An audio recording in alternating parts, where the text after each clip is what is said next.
afternoon, brothers and sisters.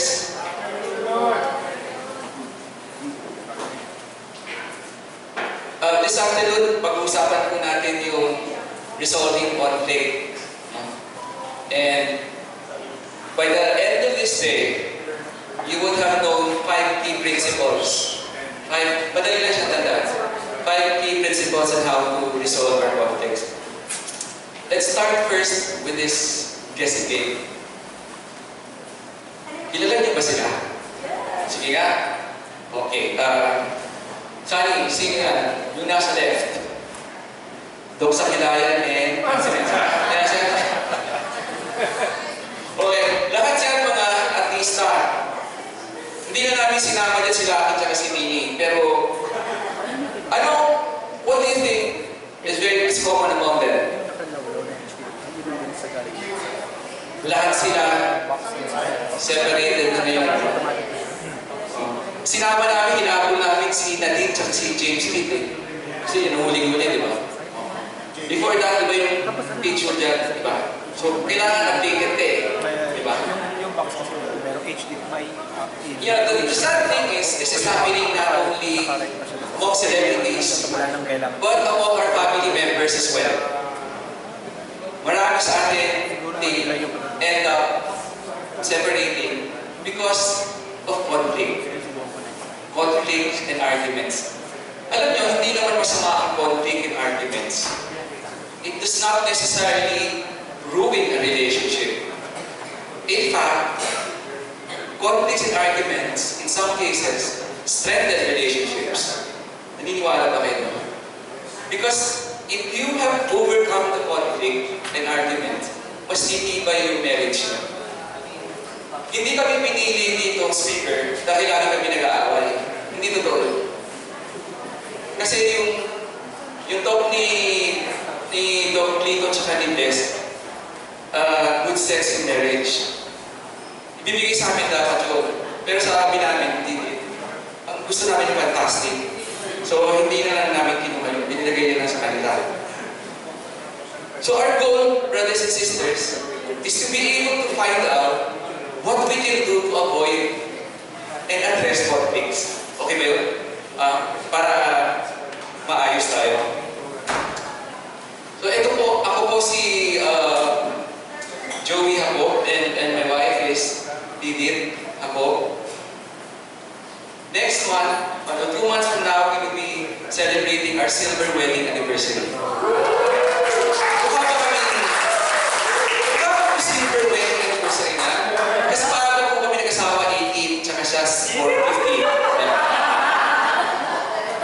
We have 3 boys. Si Paolo is already 23 years old. Idol niya kasi si Doc, kaya nagdo-doktor siya ngayon. Nasa med school na siya. Pangalawa is Ruby, is 21, is in Lasal, studying business. And may pahabol kami, dahil wala kaming conflict, may pahabol na 13 years old. Mahabol siya. Now, there are 2 reasons po why we clash as husband and wife. Maraming reason actually, but I'd like to focus on 2 reasons. Number 1 is because we are different. Tayo ay magkakaiba. At ikalawa, we are all self-centered. We are created differently by God. Naniniwala ba kayo? Merong isang libro entitled Men Are From Mars and Women Are From Venus. This book actually tells the differences between a man and a woman. Try to get a book ko para malaman niyo kung ano pagkakaiba ng babae at lalaki. In fact, meron isang University of California study na ang mga lalaki daw, okay, and ang mga babae, when they speak the use of words every single day, ang babae daw, ang lalaki, he talks about 7,000 words a day. Ang lalaki. Subukan mo yun. Ang babae daw speaks 20,000 words a day, according to that study. Ganyan daw. But that's the difference between a man and a woman. Kaya sabi ni President Bill Clinton, Lalo si President Bill Clinton, ano? Sa Amerika. Sabi niya, I had some words with my wife, si Hillary Clinton, and she had some paragraphs with me. Words against paragraphs. Ganyan ang diferensya ng lalaki at babae. When I come over to office, usually yung sabihin din, ano na, oh, how was your day? Ako kasi, I work in a bank. So, ang head ng trading sa perahan. So, sasabihin ko lang sa kanya, I lost money today, or I made money today. Okay na, yun yun. But siya, pag pinausap ko siya, how was your day? So, she'll start explaining about her helpers, her drivers, community member, bahay, anak, gano'ng karaming, you know? Because ganun talaga ating mga esposa. Another difference, do you know that a woman's brain is 8% smaller than a man's brain? Oh, di ko alam yun. It doesn't mean though that women are not as intelligent as men. But rather, it only explains na yung mga babae daw, yung mas magaling sa intuition. May hinala. Kaya kayo, may ito. Mas makamalakas ang hinala ni Joas. Ibig sabihin, iba ang intuition ng mga babae. We are different because we come from different backgrounds. Iba-iba yung mga pinagalingan nating pamilya eh. May mga different family traditions, parental models, and iba tayo. Example ng parental models. Some of you, your parents might have used this technique of disciplining. Yung namamalo. Sino mga magulang dito na pinalo kayo ng bata? May mga ganun eh. Ganun ang strict discipline. But there's some parents that they do not use the stick. Usap lang. No? In a mild manner. So, that will become an issue between you. Kung yung isa, galing sa isang pamilya ng ganun ng disiplina, tapos ikaw hindi, that will be an issue. Because how you intend to raise and discipline your children will depend kung saan pinanggalingan nyo. Diba? So that will be a source of conflict. Family traditions, iba-iba rin. For example, I come from a very small family. Kasi isa lang anak ng dad ko. So wala akong mga first cousins. Even the side of my mom, konti lang din sila. Ang side of Didith, marami talaga sila. Parang China. Marami, parang 1.2 billion. So pag ano nangyari, pag may mga reunion, nung una, nahihiya ako. Ayun ko lang masyadong maraming tao eh. Nahihiya ako sa mama sa but I have to adjust. Because she's my wife, diba? I have to respect the family tradition that she has. So from then on, okay na rin sa atin yung mga big reunions. Naging kampante na rin ako attentive. Kanina sinabi ko also, we are self-centered. Makasarili tayo.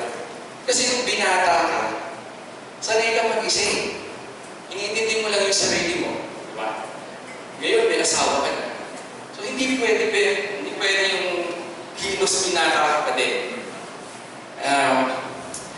Your selfish nature should now become more other-centered. Kasi may asawa ka na eh. And we have to take the needs of our and desires of our spouses into consideration. It requires a lot of adjustment and deciding what to do. No? Medyo ko din. Kaya sabi ni George Bush, hindi ka pa sa mga presidente ng Amerika. Si George Bush sabi niya, some people daw ask the secret of our long marriage, sabi ni George Bush. Kasama niya si Barbara Bush. Pinalagay ba yung sinasabi ko? So sabi ni George Bush, we take time to go to a restaurant. Yan. Twice a week. Candlelight dinner. Soft music and dancing.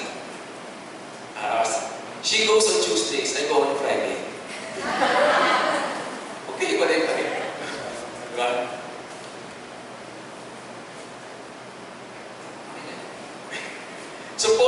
Tournier said, si Paul Tournier is a doctor, but also specializes in marriages. And he said, those who make a success of their marriage are those who tackle their problems together and who overcome them. And this is very true. If you, as a couple, haharapin yung pareho, sabay-sabay yung mga problema, it is easier to overcome them. Let me turn you now to Didith. Good afternoon. Hindi po totoo na nag-asawa ako ng 18 years old. Kailangan kong i-redeem ang aking sarili. Hindi, okay lang naman. O kung 18. But I married at age 28. Yun. So, allow me to share to you the 5 principles na sabi ni Joey kanina, di ba? Pag uwi tayo, meron tayong 5 main points take away from this talk. The two from these points I will discuss, and Joey will cover the 3. So I will take the first is appreciation, second is recognizing differences and accepting it, third is negotiation, fourth is grow together, 5 pray together. So I will discuss with you number 1 and number 3. So we will do it alternately. Express appreciation for each other. So how do we do this? We focus on the positive and not negative things that we see in our spouse. We go for the compliments and not on the criticism. Parang in our marriage, we look at our marriage as a camera, as we calibrate the lens. Di ba pag meron tayong kinukunan na picture, we only want the good things to be seen in the picture. Ganun din sa marriage natin. We will only focus our eyes on the good things and good points of our husband and wives. Scientifically, may 4 endorphins that will make our marriage or us as a person happy. Maybe na-mention na to ng doctor brother natin, or sister, yung endorphin.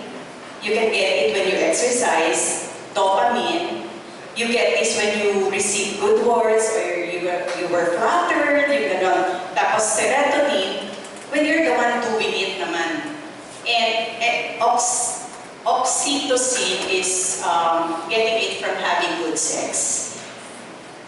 There are more 10,000 ways to appreciate and to increase dopamine and serotonin. In our marriage alone, we can achieve this. And we have to do this daily. So, daily ha? Why? Because our marriage cannot work or thrive on a leftover attention. Hindi pwede yung tira-tira lang yung ibibigay natin sa ating mga asawa. So we thank our husband and wives for the small things that they do for us. Ito yung small things that they are actually and really big things, but appeared small because of familiarity. Mga time na pinagtimpla ka ng kape ng asawa mo, pinag-drive ka, nakita mo yung cabinet mo, maayos, malinis ang bahay. Do we thank our spouse for that? Hindi na madalas, di ba? Kasi we take it for granted because we thought it's a duty, it's a responsibility na dapat ginagawa ng asawa natin. But mind you, we really have to thank our husband kasi it's a big thing. Nagsipag si asawa, nagpagod, and ano ba naman yung magpasalamat tayo? Going home to a very nice house, clean house, eating good food, wearing clean clothes, yan, mga hindi natin napapansin. Small things that appeared, these are big things that appeared small because we are so familiar with it. Meron ding mga bagay na big things that appear small, yung mga ginagawa niyo dati sa isa't isa, nung boyfriend, girlfriend pa lang kayo, pinagbubuksan ng pinto, text, tatawag, kamusta ka na. We don't usually thank our husband or wife for that anymore. Kasi it's a useful thing. So maraming ganito sa marriage natin na we take for granted. Maraming ginagawa ang mga asawa nyo we don't notice anymore. Or we don't notice our partner na naghahanap na kalaking atensyon. So we have to be careful with that. Appreciation is a two-thing factor. So one will do it, one will appreciate it. Kami ni Joey, yung sa amin relationship, it's a small thing, pero for me, natutuwa talaga ako kasi pag umuwi siya ng gabi, I would wait for him and prepare meals for him pag hindi pa siya kumain. And then yung comment niya na sasabihin niya na, thank you Hana, inintay mo ako, pinaprepare mo ako ng food. It's, very, very appreciative siya sa small effort na binigay ko, and I really feel good about it. Na for me, it's a small thing for me, pero sa akin, big thing yun. So, ganyan din sa akin. So, we can also thank our spouse for big things that appear naman small because of our indifferences. Paano kung ang husband nyo ay not naturally sweet at nagpa-sweet or naglambing? Sasabihin ba na, ano kaya nakain dito? Bakit biglang tumambing to? But if your husband is naturally practical, matipid, hindi nagbibigay, hindi nagre-regalo ng rose, and then suddenly binigyan ka ng rose, would you say na, milagro, biglang magbibigay naman ako, ano kaya ang ibig sabihin nito? Or if your wife is not a natural cook and then prepare the good food for you, would you say, ano kaya kakabili ng ito? May mga pinaplato na ito. Would you do that? Or if your wife is naturally matipid and then si husband would like to give siguro a signature bag, would you say, panahin mo na lang? Mas practical pa, mas gusto ko ba yun? So, let us be honest with ourselves. One way or another, nag-comment tayo ng ganito. Ako, I'm guilty about it. But why do we have to be careful with our comments? Because our comments can uplift or discourage our husband and wife. So, let us recall about it. So, huwag niyo rin nakalimutan yung looks and yung mga accomplishments ng mga asawa natin. Nangyari na ba yung sinabi mo sa husband mo, wow, or sa wife mo, wow, ang ganda ng hair mo ngayon nagpakulay ka. Tapos ang sagot ni wife, isang linggo na kaya to. So, ano ibig sabihin nun? Hindi napapansin yung asawa. Di ba? So, we must understand that at saka we must accept the efforts that's being done by our wives. Kung nagpapasalon, nagpapaparlor, huwag naman masyadong magagalit si husband kasi sa inyo rin naman yon. Kaya we maintain our good physical body. It's also because of you. And sana, i-compliment niya naman. And we must also understand the biological and emotional changes that comes with age. Masakit kasi yung sasabihin na taba mo na, puti-puti na ng buhok mo, or si husband na nagbago ng basketball, you would comment, may pawis ka. Truth hurts, but we can be honest and we can be careful at the same time. So let's be honest and be careful at the same time. Worse pa, yung ang spouse mo, ang asawa mo, kinumpare mo sa mother-in-law mo or father-in-law mo, ay sobrang sakit po, no? Talagang pag-usap ko yun. Bakit ko po nasabi? Kasi na-experience ko yun eh.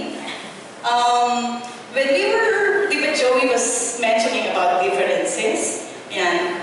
So, si Joey has a very good and ideal mother. Talaga namang At so, sinasabi niya sa akin na, bakit hindi mo gayahin yung mami ko?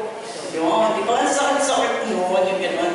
So, ang sabi ko naman sa kanya, Hoy, isipin mo, marami ako nagagawa na hindi kayang gawin ng nanay mo. Tandaan mo yan. sabi ko sa kanya.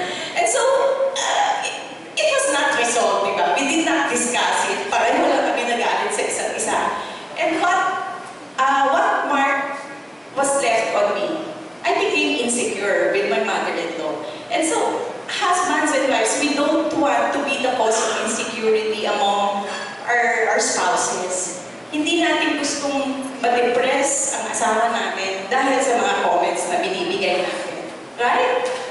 Okay. So now, I will give you 5 minutes to be able to assess yourself, what are the things that you appreciate, and then you can also discuss it, and then after, don't forget to thank you or to thank the husband and wife kasi yun yung very important.